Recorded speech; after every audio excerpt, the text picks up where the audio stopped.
서울에서 모든 것을 버리고 떠난 33세 남성 준혁. 카자흐스탄의 광활한 스텝에서 죽음의 위기에 처했을 때 한 유목민 가족이 그를 구해줍니다. 하지만 며칠 후 가족의 가장이 준혁에게 충격적인 부탁을 하게 됩니다. 부디 내 아내들에게 당신의 씨를 내려주세요. 그건 말도 안 됩니다. 과연 준혁은 어떤 선택을 했을까요? 그리고 그 선택이 가져온 결과는 무엇이었을까요? 문화적 충격과 윤리적 갈등 사이에서 한 남자가 내린 놀라운 결정. 예상치 못한 위기 상황이 모든 것을 바꿔버렸습니다. 이 이야기의 끝에서 준혁이 얻은 것은 과연 무엇이었을까요? 지금까지 들어본 적 없는 진짜 이야기가 시작됩니다. 안녕하세요. 저는 김준혁이라고 합니다. 올해 33세예요. 제가 겪은 이야기를 들려드리려고 해요. 솔직히 말씀드리면 처음에는 이런 이야기를 공개할 생각이 전혀 없었습니다. 너무 개인적이고 또 믿기 어려운 내용이라서요. 하지만 시간이 지나면서 이 경험이 저에게만 의미 있는 게 아니라는 생각이 들었어요. 혹시 저처럼 인생의 방향을 잃고 헤매는 분들에게 도움이 될 수도 있겠다는 마음에 용기를 냈습니다. 제 이야기는 몇 년 전 서울에서 시작됩니다. 그때 저는 정말 막막했거든요. 모든 것을 버리고 떠나고 싶었어요. 그리고 정말로 모든 걸 버리고 떠났습니다. 그 결정이 제 인생을 완전히 바꿔놓았어요. 지금부터 그 이야기를 들려드릴게요. 33세 남성 준혁이 서울의 좁은 원룸에서 짐을 챙기고 있었습니다. 손은 떨렸습니다. 마음속 깊은 곳에서 울리는 경고음을 무시할 수 없었어요. 뭘 위해 이렇게 살아야 하는 거지? 매일 아침 7시 지하철, 숨막히는 인파, 끝없는 야근, 상사의 핀잔, 월급날만 기다리는 공허한 일상. 준혁의 영혼은 조금씩 갉아먹히고 있었습니다. 번쩍이는 네온 사인들이 창문 너머로 깜빡였어요. 하지만 그 화려한 빛은 더 이상 희망이 아니었습니다. 오히려 감옥의 창살 같았어요. 이대로는 죽어도 못 살겠어. 준혁은 안정된 직장을 박차고 나왔습니다. 동료들은 미쳤다고 했죠. 부모님은 실망스럽다며 전화를 끊었어요. 친구들은 고개를 저었습니다. 하지만 준혁에게는 확신이 있었어요. 이곳에 더 머물면 정말로 자신을 잃어버릴 것 같았거든요. 텅 빈 방 한가운데 앉아 세계 지도를 펼쳤습니다. 손가락이 이곳저곳을 짚어보다가 멈춘 곳이 있었어요. 바로 카자흐스탄이었습니다. 여기다. 유라시아 대륙의 심장부. 문명의 때가 덜 묻은 곳. 인간의 손길보다 자연의 위대함이 더 강하게 느껴지는 곳. 그곳이라면 무언가 달라질지도 모른다는 막연한 기대감이 피어올랐습니다. 며칠 후 준혁은 인천공항에 서 있었어요. 가방 하나와 낡은 여행용 배낭이 전부였습니다. 카자흐스탄 현지에서 중고 지프를 사기로 했거든요. 정말 가는 거야? 마지막 전화를 건 친구가 물었습니다. 응, 가야겠어. 미친 짓이야. 돌아와. 돌아갈 곳이 있을지 모르겠어. 준혁은 전화를 끊고 탑승구로 향했습니다. 뒤돌아보지 않았어요. 알마티 공항에 도착한 준혁은 숨막히는 공기를 마셨습니다. 서울과는 완전히 다른 냄새였어요. 건조하고 거칠지만 자유로웠습니다. 며칠간 준비를 마친 후 드디어 중고 지프를 샀어요. 1990년대 모델이었지만 튼튼해 보였습니다. 판매자는 러시아어로 뭔가 열심히 설명했지만 준혁은 거의 알아들을 수 없었어요. 괜찮습니다. 알아서 할게요. 준혁은 엄지를 치켜들며 말했습니다. 판매자는 웃으며 어깨를 두드렸어요. 망기스타우주로 향하는 길. 준혁의 여정이 시작됐습니다. 처음 며칠은 신기했어요. 끝없이 펼쳐진 황토색 대지. 지평선까지 이어지는 광활한 풍경. 서울에서는 상상도 할 수 없었던 규모였습니다. 하지만 시간이 지날수록 현실이 다가왔어요. 물이 떨어져 갔습니다. 연료 게이지도 빨간색을 가리키고 있었어요. GPS는 이미 신호를 잃은 지 오래였습니다. 아, 이렇게 죽는 건가? 준혁은 지프를 세우고 주변을 둘러봤어요. 사방이 똑같은 풍경이었습니다. 어디가 길인지도 모르겠어요. 목이 바싹 말랐습니다. 입술이 터져 피가 났어요. 머리가 어찌랬습니다. 물. 물이 필요해. 그때였습니다. 저 멀리 아지랑이처럼 뭔가 피어오르는 게 보였어요. 연기였습니다. 사람이 있다. 준혁은 마지막 남은 연료를 쥐어짜며 그쪽으로 향했습니다. 엔진이 끊어질 듯 거친 소리를 냈어요. 가까워질수록 신기루가 아니라는 걸 알 수 있었습니다. 진짜 연기였어요. 그리고 그 너머에는 새 채의 이상한 집이 보였습니다. 둥근 모양의 천막 같은 재료로 덮여 있었어요. 굴뚝에서 연기가 피어오르고 있었습니다. 주변에는 양과 염소들이 풀을 뜯고 있었어요. 그 모습이 마치 동화 속 장면 같았습니다. 지프가 마을에 가까워지자 개들이 짖기 시작했어요. 큰 개들이었습니다. 사납게 달려들 것 같았어요. 천막집 문이 열리더니 사람들이 나왔습니다. 첫 번째로 나온 사람은 40세 정도의 남자였어요. 키가 크고 건장했지만 얼굴에 깊은 주름이 패여 있었습니다. 스텝의 거친 바람과 태양이 만든 흔적이었어요. 그 뒤로 여자들이 나왔습니다. 3명이었어요. 첫 번째 여자는 30세 정도로 보였습니다. 침착하고 차분한 인상이었어요. 두 번째는 25세 정도의 여자였는데 밝은 미소를 짓고 있었습니다.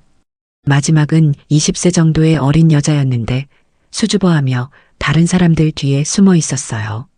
준혁은 지프에서 내렸습니다. 다리가 휘청거렸어요. 며칠간 제대로 먹지도 마시지도 못했거든요. 도와주세요. 준혁은 서툰 러시아어로 말했습니다. 대학 때 배운 게 전부였어요. 몰라. 물. 40세 남자가 다가왔습니다. 준혁의 상태를 보더니 뭔가 빠르게 말했어요.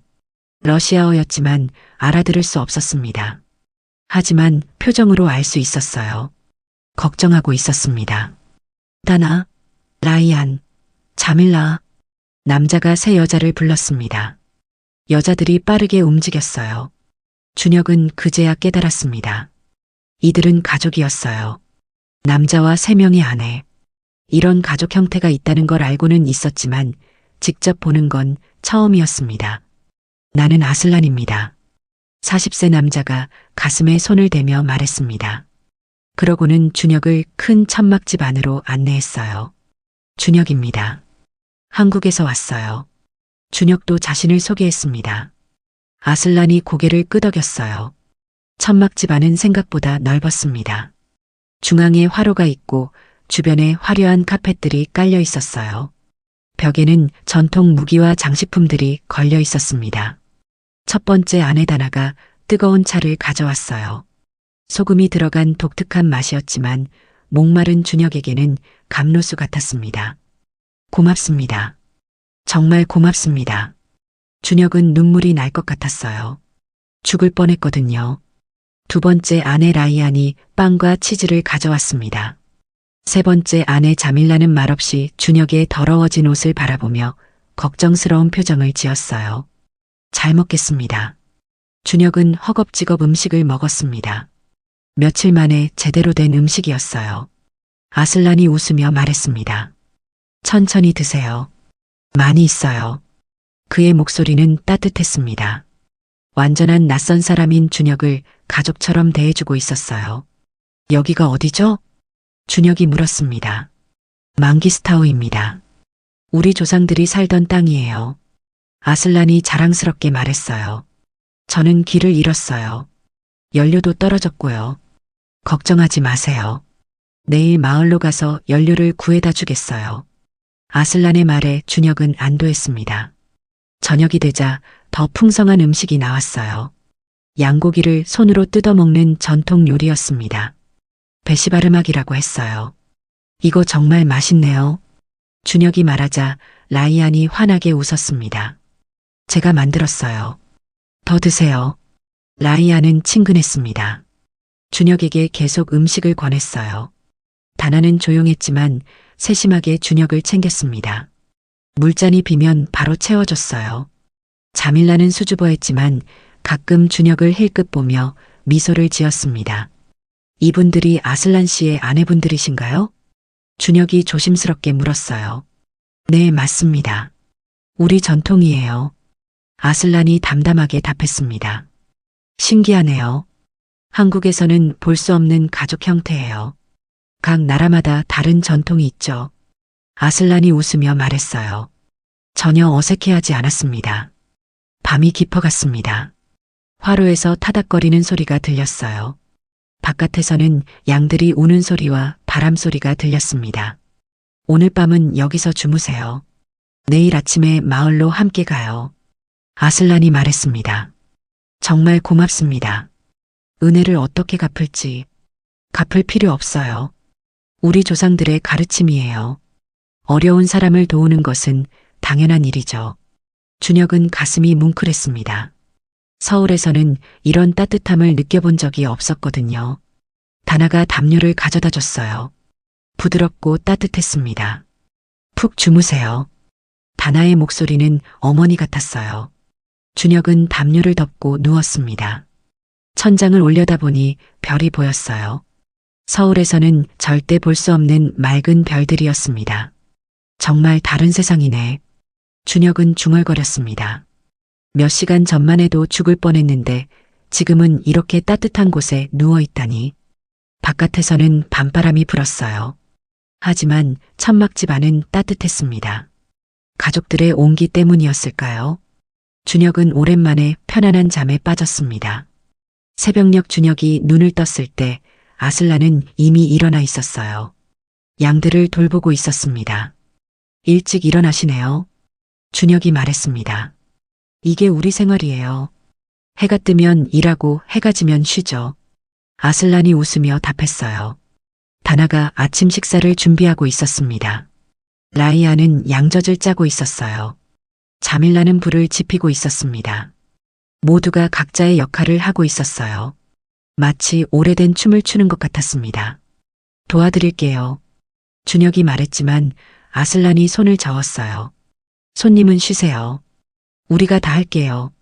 그래도 괜찮아요. 이것도 우리 전통이에요. 준혁은 그들의 일하는 모습을 지켜봤습니다. 힘들어 보였지만 불평하는 사람은 없었어요. 오히려 행복해 보였습니다. 여기서 얼마나 사셨어요? 준혁이 물었어요. 저는 태어날 때부터요. 우리 조상들이 대대로 이곳에서 살았어요. 아슬란이 자랑스럽게 말했습니다. 힘들지 않나요? 도시와 너무 떨어져 있잖아요. 힘들긴 하죠. 하지만 자유로워요. 누구의 간섭도 받지 않아요. 아슬란의 눈빛이 빛났습니다. 준혁은 이해할 수 있었어요. 자신도 그런 자유를 찾아 여기까지 온 거니까요. 아침 식사 후 아슬란과 함께 마을로 갔습니다. 차로 1시간 거리였어요. 마을은 작았습니다. 상점 몇 개와 주유소가 전부였어요. 하지만 사람들은 친근했습니다. 이분이 한국에서 온 손님이에요. 아슬란이 소개하자 사람들이 신기해했어요. 한국? 정말 먼 곳에서 왔네요. 주유소 주인이 말했습니다. 연료를 채우고 몇 가지 물건을 샀어요. 준혁은 돈을 내려고 했지만 아슬란이 말렸습니다. 손님한테 돈을 받을 수 없어요. 그럼 안 되죠. 제가 내야 해요. 다음에 기회가 있으면 그때 갚으세요. 아슬란은 완고했습니다. 집으로 돌아가는 길에 아슬란이 말했어요. 며칠 더 머물다 가세요. 혼자 여행하기엔 위험해요. 정말 괜찮을까요? 폐가 될까봐. 폐가 무슨 말이에요? 환영이에요. 준혁은 고마웠습니다. 사실 혼자 여행을 계속하기가 두려웠거든요. 집에 돌아가자 새 아내가 반갑게 맞았어요. 잘 다녀오셨어요? 라이안이 물었습니다. 네, 연료도 채우고 물건도 샀어요. 아슬란이 답했어요. 다나가 차를 끓이고 있었습니다. 자밀라는 준혁의 더러워진 옷을 보며 뭔가 준비하고 있었어요. 옷을 갈아입으세요. 깨끗한 옷이 있어요. 자밀라가 수줍게 말했습니다. 고맙습니다. 준혁은 감동했어요. 이런 따뜻함을 받아본 적이 언제였나 싶었습니다. 저녁이 되자 또 풍성한 식사가 준비됐어요. 이번에는 양고기 수프였습니다. 정말 맛있어요. 한국 음식과는 완전히 달라요. 준혁이 말하자 라이안이 기뻐했어요. 한국 음식은 어때요? 맛있나요? 라이안이 물었습니다. 네, 맛있어요. 김치라는 게 있는데. 준혁은 한국 음식에 대해 설명했어요. 모두가 관심 있게 들었습니다. 언젠가 한국에 가보고 싶어요. 라이안이 말했어요. 기회가 되면 꼭 오세요. 안내해 드릴게요. 준혁이 답했습니다. 밤이 깊어갔습니다. 화로 주변에 모여 앉아 이야기를 나눴어요. 하지만 준혁은 뭔가 이상한 걸 느꼈습니다. 아슬란의 표정이 어두웠어요. 기침도 자주 했습니다. 괜찮으세요? 준혁이 물었어요. 네, 괜찮아요. 그냥 조금 피곤해서요. 아슬란이 웃으며 답했지만 억지 웃음 같았어요. 새 아내의 표정도 어두웠습니다. 뭔가 걱정하고 있는 것 같았어요. 준혁은 묻고 싶었지만 참았습니다. 아직 며칠밖에 알지 못한 사이니까요. 하지만 마음 한구석이 무거웠어요. 이 따뜻한 가족에게 무슨 일이 일어나고 있는 걸까요? 며칠이 지나면서 준혁은 이 가족의 일상에 조금씩 익숙해졌습니다. 해가 뜨면 아슬란과 함께 양떼를 몰고 나갔어요. 해가 지면 화로 주변에 모여 앉아 이야기를 나눴습니다. 하지만 아슬란의 기침은 점점 심해졌어요. 콜록, 콜록. 밤마다 들리는 거친 기침 소리. 준혁은 잠을 설쳤습니다. 다나는 걱정스러운 눈빛으로 남편을 바라봤어요. 라이아는 일부러 밝게 웃으려 했지만 억지스러웠습니다. 자밀라는 말없이 약초차를 끓여드렸어요. 병원에 가보시는 게 어때요? 준혁이 조심스럽게 말했습니다. 병원이 어디 있겠어요? 가장 가까운 곳도 하루 거리예요. 아슬란이 쓴웃음을 지었어요. 그래도 건강이 중요하잖아요. 괜찮습니다. 곧 좋아질 거예요. 아슬란은 준혁의 걱정을 대수롭지 않게 여겼어요. 하지만 그의 얼굴은 날이 갈수록 창백해졌습니다. 어느 날 저녁 평소보다 무거운 침묵이 유르트를 감쌌어요. 아슬란은 화로 앞에 앉아 담배를 태우며 깊은 생각에 잠겨 있었습니다. 새 아내는 고개를 숙인 채 바느질을 하고 있었어요. 준혁만 어색하게 앉아 있었습니다. 준혁 동무. 아슬란이 갑자기 입을 열었어요. 목소리가 평소보다 낮고 진지했습니다.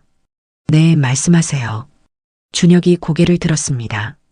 아슬란은 한참 동안 준혁을 바라봤어요. 그의 눈빛에는 복잡한 감정이 섞여 있었습니다. 이곳 망기스타운은 아름다운 땅이지만 척박해요. 아슬란이 천천히 말하기 시작했습니다. 우리는 대대로 여기서 살아왔어요. 하지만 세상과 너무 오랫동안 떨어져 있었죠. 준혁은 조용히 들었습니다. 뭔가 중요한 이야기가 시작될 것 같았어요. 너무 가까운 피가 섞이는 것은 자연의 섭리에 어긋나요. 아슬란이 새 아내를 둘러봤습니다. 그들은 여전히 고개를 숙이고 있었어요. 우리 마을에도 그늘이 드리워졌어요. 건강하지 못한 아이가 태어나거나 아예 아이가 생기지 않는 경우가 늘고 있습니다. 준혁의 가슴이 두근거리기 시작했어요. 불길한 예감이 들었습니다. 우리 부족이 사라질 위기에 처했어요.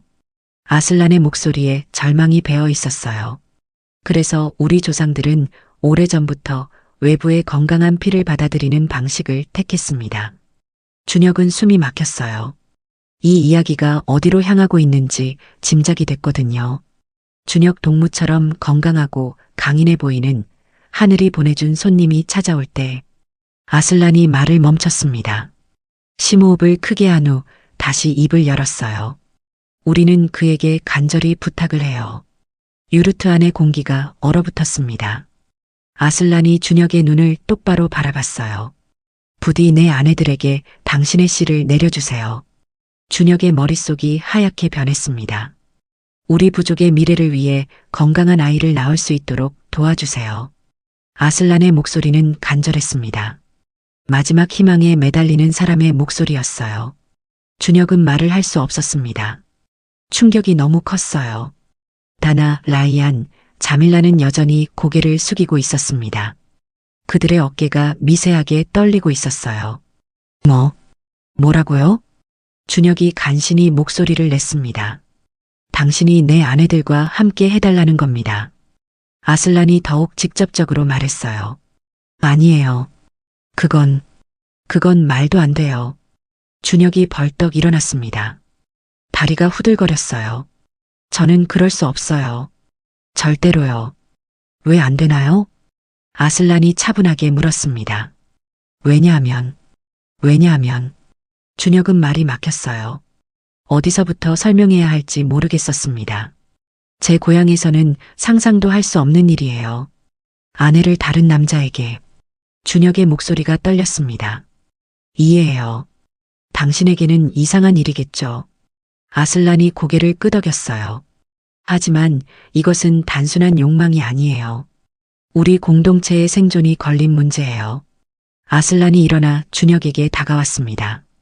당신의 눈에는 비윤리적으로 보일지 모르지만 우리에게는 대를 잇기 위한 마지막 희망이에요. 그래도 안 돼요. 정말 죄송하지만 그럴 수는 없어요. 준혁이 단호하게 말했습니다. 아슬란의 얼굴에 실망의 빛이 스쳤어요. 하지만 포기하지 않았습니다. 하룻밤만이라도 생각해 보세요. 아이만 생긴다면 그 은혜는 평생 잊지 않겠어요. 안 돼요. 정말 안 돼요. 준혁이 고개를 저었습니다. 그때 다나가 조용히 고개를 들었어요. 저희도 쉽지 않은 부탁이라는 걸 알아요. 다나의 목소리는 떨리고 있었습니다. 하지만 이것만이 저희가 살아남을 수 있는 길일지도 몰라요. 라이안도 고개를 들었어요. 그녀의 눈에는 눈물이 고여 있었습니다. 저희는 죽어도 상관없어요. 하지만 저희 부족이 사라지는 건. 자밀라는 여전히 말을 하지 않았지만 조용히 눈물을 흘리고 있었어요. 준혁은 가슴이 찢어질 것 같았습니다. 그들의 절박함이 고스란히 전해졌거든요. 정말 죄송해요. 다른 도움이 필요하다면 무엇이든 도와드릴게요. 하지만 이 부탁만큼은. 준혁이 말을 끝내지 못했어요. 알겠어요. 아슬란이 고개를 끄덕였습니다. 깊은 실망이 그의 얼굴에 드리워졌어요. 무리한 부탁이었나 보네요. 그날 밤 준혁은 잠을 이룰 수 없었습니다. 유르트 한 구석에 누워 천장을 바라봤어요. 별이 보였지만 아름답지 않았습니다. 과연 내가 옳은 건가? 준혁은 자문했습니다. 내 기준을 그들에게 강요하는 건 아닌가? 하지만 다른 한편으로는 자신의 선택이 옳다고 생각했어요. 아무리 그래도 이건 아니야. 밤바람이 유르트를 흔들었습니다. 멀리서 늑대 울음소리가 들렸어요. 다음 날 아침 분위기는 어색했습니다. 아슬란은 평소처럼 대했지만 뭔가 어색했어요. 새 아내들은 준혁과 눈을 마주치지 않았습니다. 아침 드세요. 다나가 음식을 가져다 줬지만 목소리가 무뚝뚝했어요. 고맙습니다. 준혁도 어색하게 답했습니다. 라이아는 평소처럼 밝게 웃지 않았어요. 자밀라는 아예 준혁 근처에 오지 않았습니다. 오늘 마을에 다녀올까 해요. 아슬란이 말했습니다. 저도 같이 갈게요. 준혁이 답했어요. 이 어색한 분위기에서 벗어나고 싶었습니다. 마을에 가는 길은 조용했어요. 평소 같으면 이런저런 이야기를 했을 텐데 둘 다 말이 없었습니다. 마을에서 볼일을 마치고 돌아오는 길에 아슬란이 말했어요. 미안해요. 어젯밤에 너무 무리한 부탁을 했나 봐요. 아니에요. 이해해요.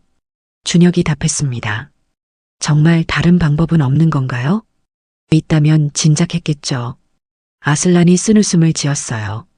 집에 돌아가자 또 어색한 저녁 시간이 시작됐습니다. 하지만 이날 밤 무서운 일이 일어났어요. 콜록. 아슬란이 심하게 기침을 했습니다. 평소보다 훨씬 심했어요. 콜록.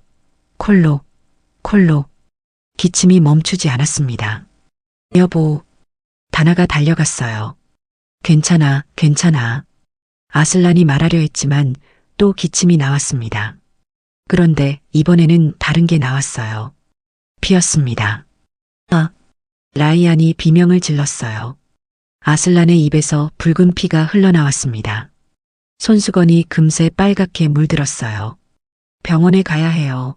지금 당장. 준혁이 소리쳤습니다. 안 돼요. 너무 멀어요. 아슬란이 고개를 저었어요. 얼굴이 새하얗게 질렸습니다. 그래도 가야 해요.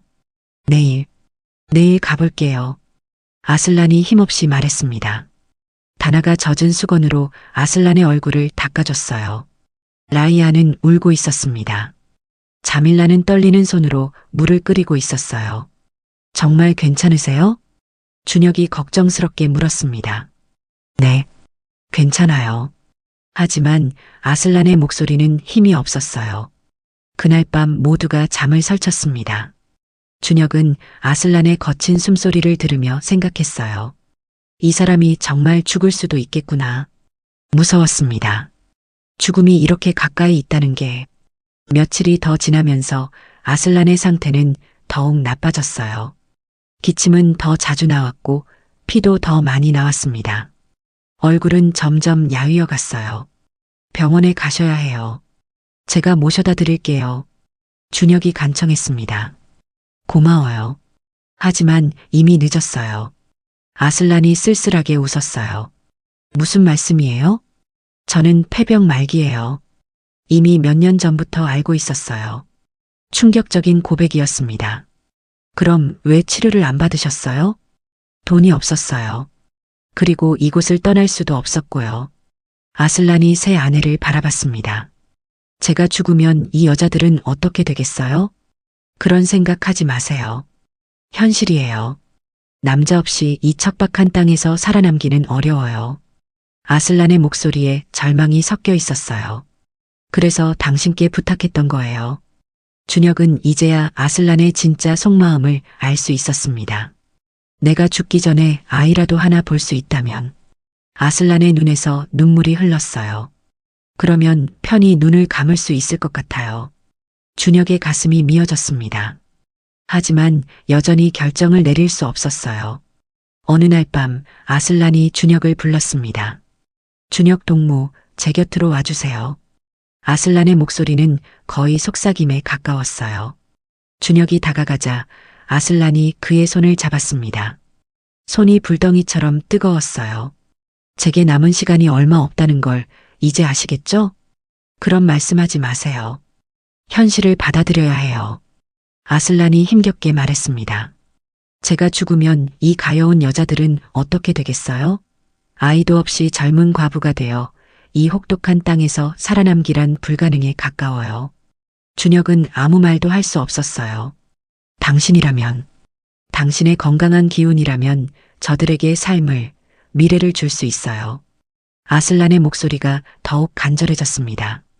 비록 제 피는 아닐지라도 제 아내들의 품에 안길 아이를 볼 수만 있다면 편히 눈을 감을 수 있을 것 같아요. 그때 다나가 조용히 다가와 준혁 앞에 무릎을 꿇었습니다. 저희는 오래전부터 각오하고 있었어요. 다나의 목소리도 떨리고 있었어요. 이것이 저희의 운명이라면 받아들여야겠죠. 라이안과 자밀라도 다나 옆에 무릎을 꿇었습니다. 아슬란의 뜻이 곧 저희의 뜻이에요. 라이안이 눈물을 흘리며 말했어요. 당신을 통해 아이를 얻을 수 있다면 그것이 저희가 살아남을 수 있는 유일한 길일지도 몰라요. 자밀라는 말하지 않았지만 고개를 끄덕였어요. 그녀의 뺨에도 눈물이 흘러내리고 있었습니다. 준혁은 거대한 운명의 소용돌이에 휘말린 듯한 무력감을 느꼈어요. 이 모든 사람들이 자신에게 마지막 희망을 걸고 있었습니다. 저는 준혁이 말을 시작했지만 끝내지 못했어요. 무엇이 옳은 건지 알 수 없었거든요. 그로부터 며칠이 지났습니다. 준혁은 여전히 답을 찾지 못했어요. 밤마다 뒤척이며 고민했지만 명확한 결론이 나오지 않았습니다. 아슬란의 상태는 더욱 악화됐어요. 이제는 일어나기도 힘들어했습니다. 얼굴은 해골처럼 야위었고 눈은 움푹 들어갔어요. 콜록. 기침할 때마다 피가 나왔습니다. 점점 더 많은 피가. 다나는 밤낮 없이 남편을 간병했어요. 라이아는 약초를 구하러 멀리까지 나갔습니다. 자밀라는 조용히 눈물을 흘리며 기도했어요. 이제 정말 얼마 안 남았구나. 준혁도 알 수 있었습니다. 죽음의 그림자가 점점 짙어지고 있었어요. 어느 날 밤 아슬란이 극심한 기침 발작을 일으켰습니다. 콜록. 이번에는 평소보다 훨씬 심했어요. 온몸이 경련하듯 떨렸습니다. 여보, 여보. 다나가 남편을 붙잡고 흔들었어요. 아슬란의 입에서 쏟아지는 피가 바닥을 적셨습니다. 유르트 안이 비린내로 가득 찼어요. 으악! 라이안이 비명을 질렀습니다. 자밀라는 손으로 입을 막고 뒤로 물러났어요. 충격이 너무 컸거든요. 준혁은 얼어붙었습니다. 이런 장면을 본 적이 없었어요. 몇 분이 지나서야 아슬란의 기침이 멈췄습니다. 하지만 그는 의식을 잃었어요.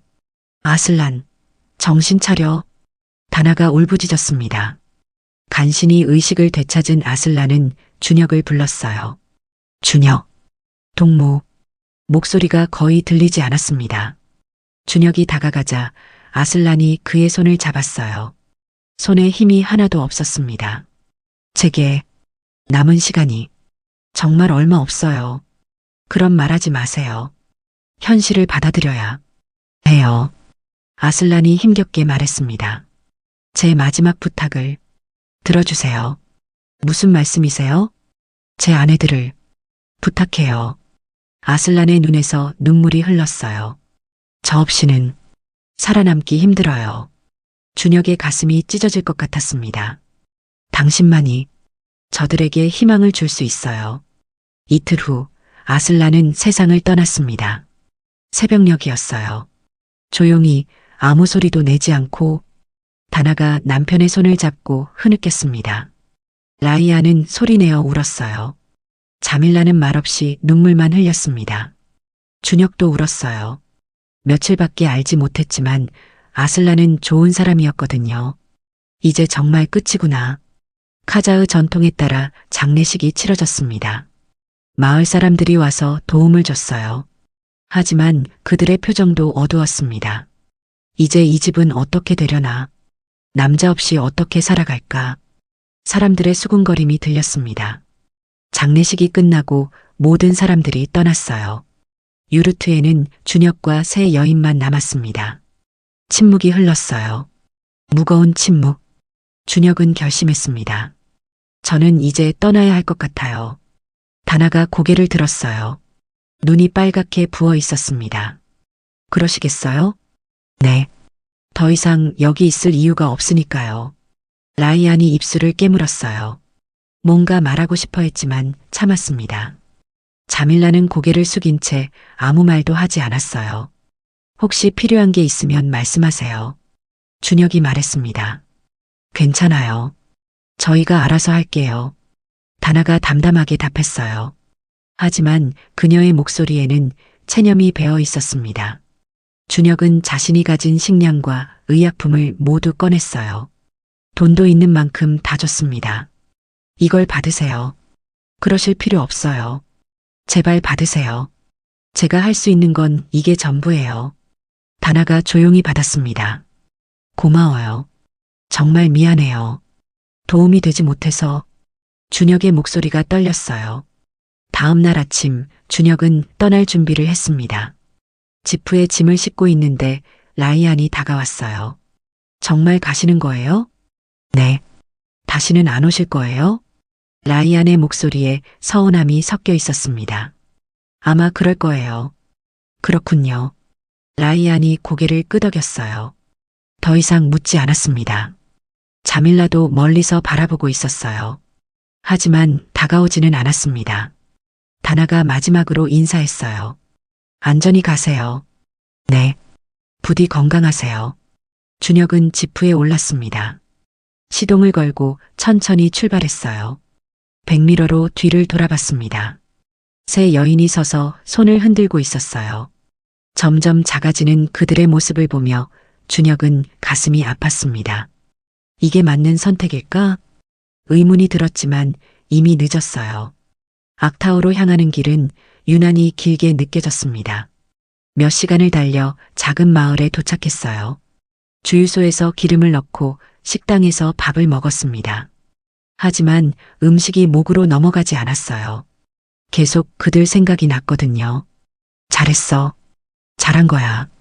준혁은 스스로를 위로했습니다. 내가 할 수 있는 일이 아니었어. 하지만 마음이 편하지 않았어요. 며칠 후 악타우에 도착했습니다. 도시의 소음과 활기가 오히려 낯설었어요. 며칠 전까지 스텝의 고요함에 익숙해져 있었거든요. 싸구려 호스텔에 방을 잡고 쉬었습니다. 하지만 밤이 되면 어김없이 그들이 떠올랐어요. 지금쯤 뭘 하고 있을까? 무사히 지내고 있을까? 걱정이 됐습니다. 일주일이 지났습니다. 준혁은 한국으로 돌아갈 비행기표를 예약하려고 했어요.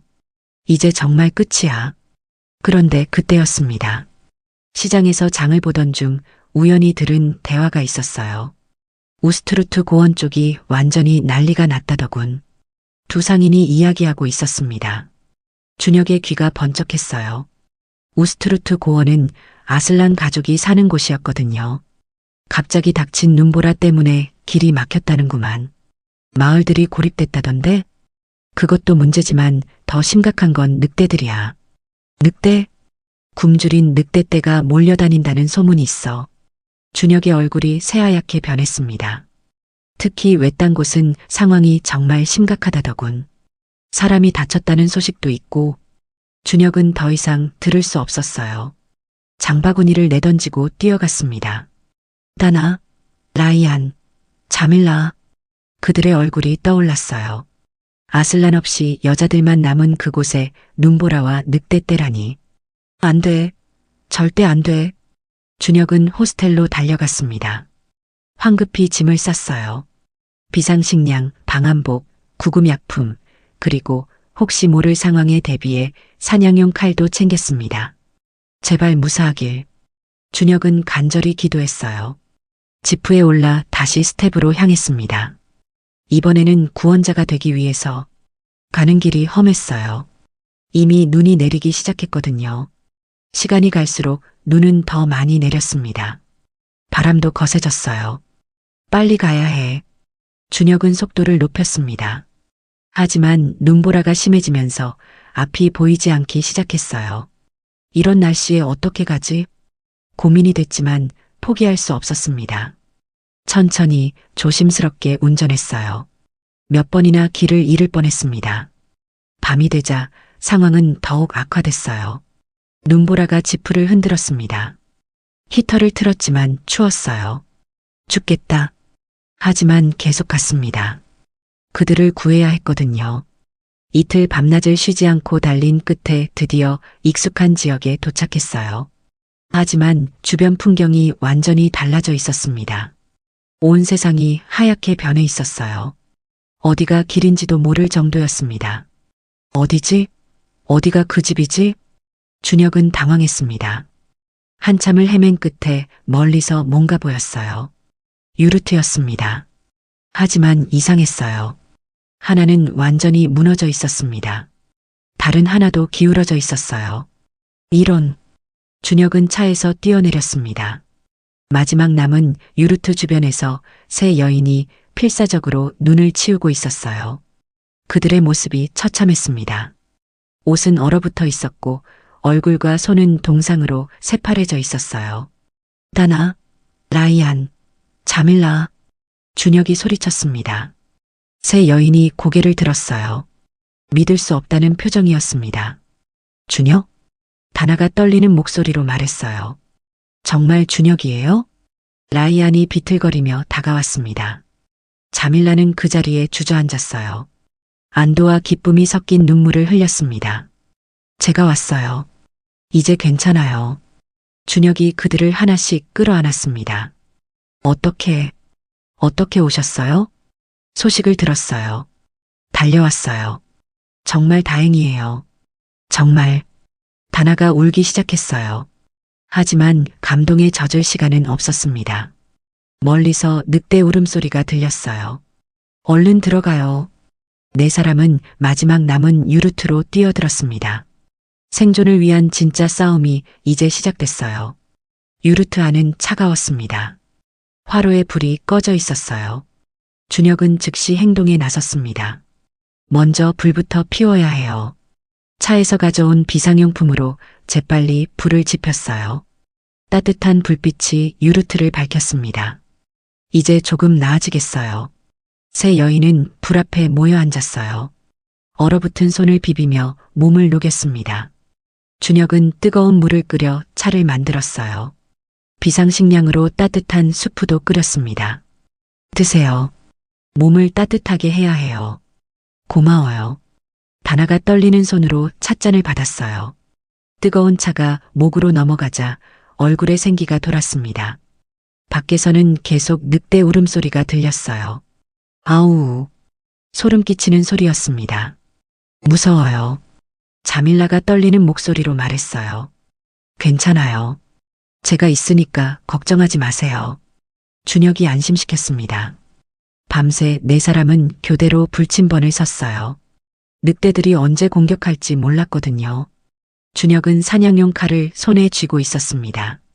처음 해보는 일이었지만 해야 했어요.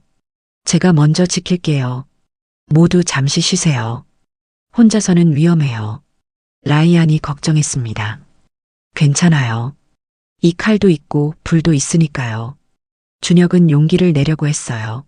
사실 무서웠지만 보여줄 수는 없었습니다. 새벽이 되어서야 늑대들의 소리가 멀어졌어요. 해가 떠올랐습니다. 눈보라도 조금 약해졌어요.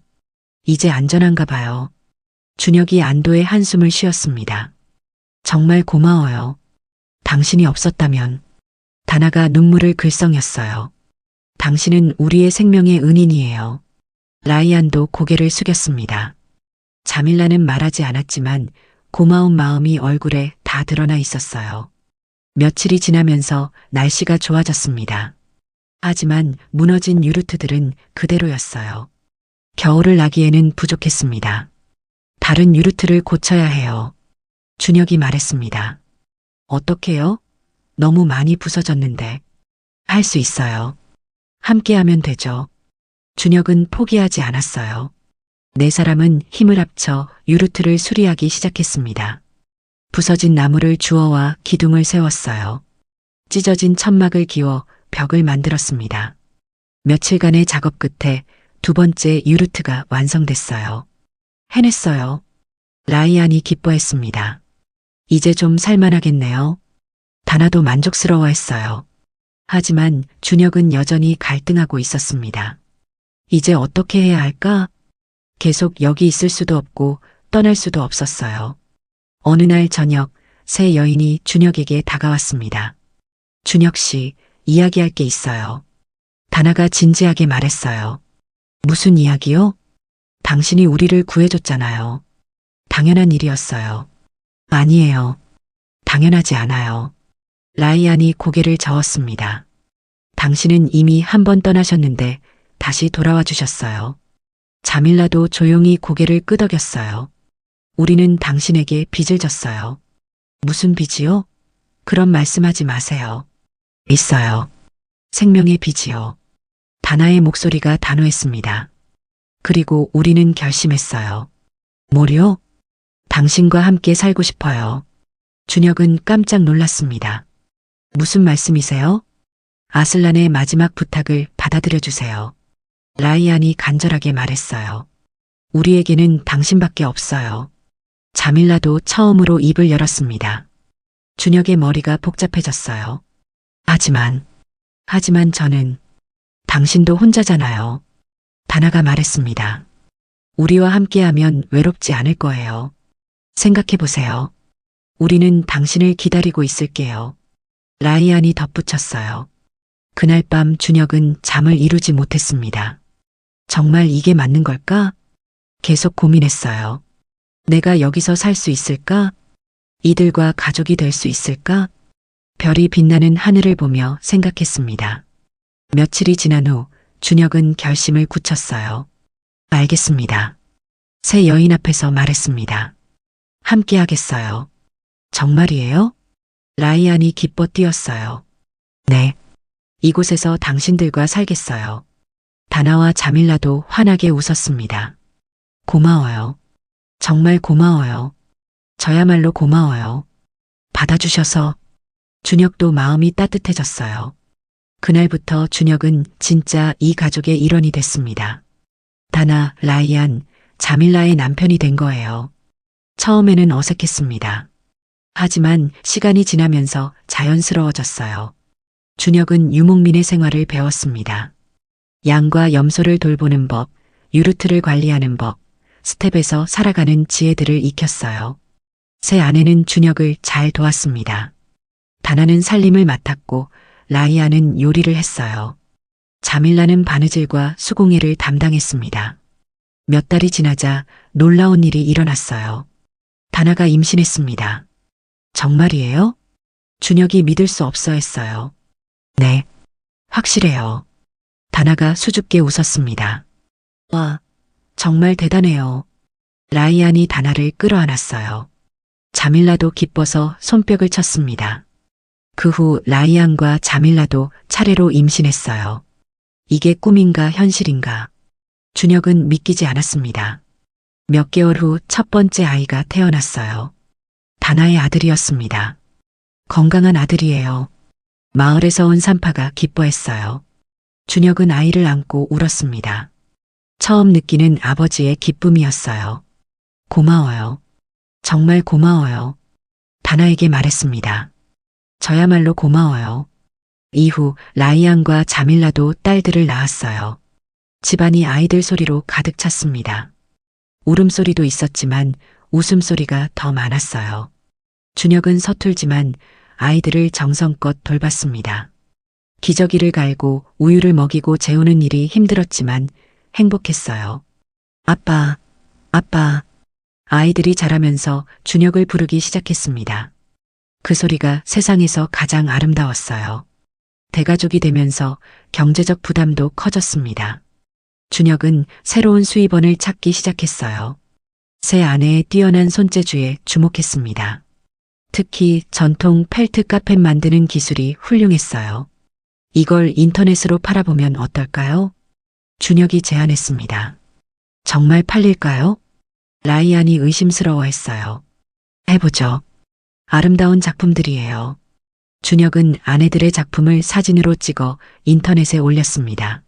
놀랍게도 주문이 들어오기 시작했어요. 와, 정말 주문이 왔어요. 다나가 신기해했습니다. 우리 것을 사려는 사람이 있다니.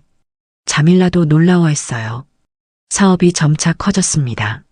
전 세계 사람들이 그들의 작품을 좋아했어요. 망기스타우의 아름다운 자연을 구경하고 유목민 생활을 체험하려는 관광객들도 오기 시작했습니다. 준혁 가족은 작은 게스트하우스 역할도 하게 됐어요. 여기 정말 아름다워요. 한 외국인 관광객이 감탄했습니다. 이런 경험은 처음이에요. 라이안이 전통 음식을 대접하자 모두가 맛있다고 했어요. 사업이 성공하면서 주변 유목민들에게도 일자리가 생겼습니다. 준혁 덕분에 우리 마을이 살아났어. 마을 사람들이 고마워했어요. 몇 년이 지나자 아이들이 많이 자랐습니다. 첫째 아들은 아버지를 도와 양떼를 돌봤어요. 딸들은 어머니들로부터 전통 기술을 배웠습니다. 아빠, 저도 한국에 가보고 싶어요. 첫째 아들이 말했습니다. 언젠가는 가볼 수 있을 거야. 준혁이 아들의 머리를 쓰다듬었어요. 드디어 그 약속을 지킬 때가 왔습니다. 준혁은 온 가족을 데리고 한국을 방문했어요. 인천공항에 내린 새 아내와 아이들은 모든 게 신기했습니다. 와, 정말 높은 건물들이에요. 라이안이 서울의 빌딩들을 보며 감탄했어요. 사람이 정말 많네요. 다나도 놀라워했습니다. 자밀라는 말없이 주변을 둘러봤지만 눈이 반짝였어요. 가장 긴장되는 순간은 준혁의 부모님을 만나는 일이었습니다. 어머니, 아버지, 제 가족을 소개할게요. 준혁의 부모님은 처음에는 당황스러워했어요. 하지만 아이들을 보자 표정이 부드러워졌습니다. 할아버지, 할머니, 아이들이 한국어로 인사했어요. 준혁이 미리 가르쳐 준 거였습니다. 어머, 이 아이들이. 준혁의 어머니가 눈물을 글썽였어요. 네, 손주들이에요. 잘 키웠구나. 아버지도 만족스러워했습니다. 새 며느리들도 정중하게 인사했어요. 말은 통하지 않았지만 마음은 통했습니다. 한 달간의 한국 여행이 끝나고 다시 카자흐스탄으로 돌아왔습니다. 역시 우리 집이 최고예요. 라이안이 스텝의 공기를 마시며 말했어요. 맞아요. 여기가 진짜 우리 집이죠. 다나도 동감했습니다. 자밀라는 유르트 안을 둘러보며 미소 지었어요. 준혁도 마찬가지였습니다. 한국도 좋았지만 이곳이 진짜 집이었어요. 시간이 흘러 아이들은 더 많이 자랐습니다. 준혁도 중년이 됐어요. 머리에 흰머리가 생기기 시작했지만 마음은 여전히 젊었습니다. 다나는 더욱 성숙해졌어요. 라이아는 변함없이 밝았습니다. 자밀라는 조용하지만 지혜로운 여성이 됐어요. 어느 날 저녁 온 가족이 유르트 앞에 모여 앉았습니다. 석양이 스텝을 물들이고 있었어요. 아빠, 우리 가족 이야기를 해주세요. 딸 중 하나가 말했어요. 어떤 이야기? 아빠가 어떻게 여기 오게 됐는지요. 준혁은 웃으며 이야기를 시작했습니다. 옛날 옛적에 한국에서 온 남자가 있었어요. 그 남자는 길을 잃고 헤매다가 아이들은 눈을 반짝이며 들었어요. 벌써 몇 번 들은 이야기였지만 언제나 재미있었습니다. 이야기가 끝나자 막내딸이 물었어요. 아빠는 후회 안 해요? 한국을 떠난 걸? 준혁은 가족들을 둘러봤습니다. 사랑하는 새 아내와 건강한 아이들. 평화로운 스텝의 저녁. 전혀 후회 안 해. 이게 내 인생 최고의 선택이었어. 다나가 남편의 손을 잡았어요. 라이안과 자밀라도 환하게 웃었습니다. 우리도 마찬가지예요. 밤하늘에 별이 떠올랐습니다. 망기스타우의 별은 언제나 아름다웠어요. 준혁은 그 별들을 바라보며 생각했습니다. 정말 잘했어. 정말 잘한 선택이었어. 서울에서 도망쳐 나온 그 남자는 이제 없었어요. 대신 스텝에서 가족과 함께 행복하게 사는 남자가 있었습니다. 바람이 불어와 머리카락을 흔들었어요. 스텝의 바람은 언제나 자유로웠습니다. 이제 진짜 집에 왔구나. 준혁은 마음속으로 중얼거렸어요. 멀리서 양들이 우는 소리가 들렸습니다. 평화로운 소리였어요. 내일도 이 평화가 계속되기를 바라며 준혁은 가족들과 함께 유르트 안으로 들어갔습니다. 망기스타우의 밤은 깊어갔지만 그들의 행복은 더욱 깊어져만 갔어요. 이것이 바로 준혁이 찾던 진짜 인생이었습니다. 오늘 이야기는 여기까지입니다. 준혁의 여정을 통해 우리는 진정한 행복이 무엇인지 깨달을 수 있었습니다. 때로는 예상치 못한 만남이 인생을 완전히 바꿀 수 있고 문화적 차이를 넘어선 진정한 사랑과 가족의 의미를 발견할 수 있습니다. 준혁이 처음에는 윤리적 갈등으로 거부했던 제안을 결국 받아들인 것은 단순한 타협이 아니라 생명과 사랑에 대한 더 깊은 이해에서 나온 선택이었습니다. 책임감을 기꺼이 받아들일 때 진정한 자유와 행복을 찾을 수 있다는 것, 그리고 가족의 형태보다는 서로를 향한 진심이 더 중요하다는 교훈을 얻었습니다. 영상이 마음에 드셨다면 좋아요와 구독 그리고 다른 분들과 함께 이 영상을 공유해주세요. 그리고 댓글로 여러분은 과연 어떤 선택을 했을지 알려주세요. 당신의 이야기도 기다리고 있습니다.